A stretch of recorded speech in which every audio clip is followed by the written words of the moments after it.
Hello friends and welcome to grammar for good juice. આજે આપણે વાત કરવાના છીએ પ્રોનાઉન્સ વિશે. પ્રોનાઉન્સ એટલે કે પાર્ટ્સ ઓફ સ્પીચનું બીજું અંગ. પ્રોનાઉન્સનો અર્થ થાય છે સર્વનામ અને એની વ્યાખ્યા થશે a pronoun is a word used in place of a noun.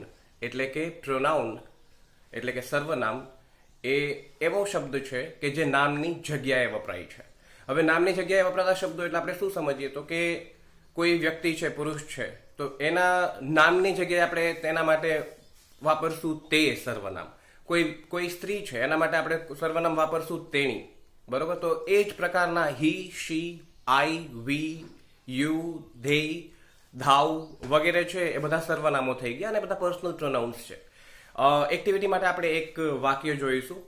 I told James that the snake which he saw would do him no harm if he let it go its own way.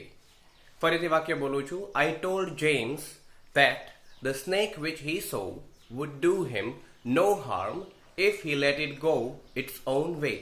અર્થાત મેં જેમ્સને કહ્યું કે જે સાપ તેણે જોયો છે તેને કશું નુકસાન નહીં કરે જો તે સાપને એના રસ્તે આગળ જવા દે.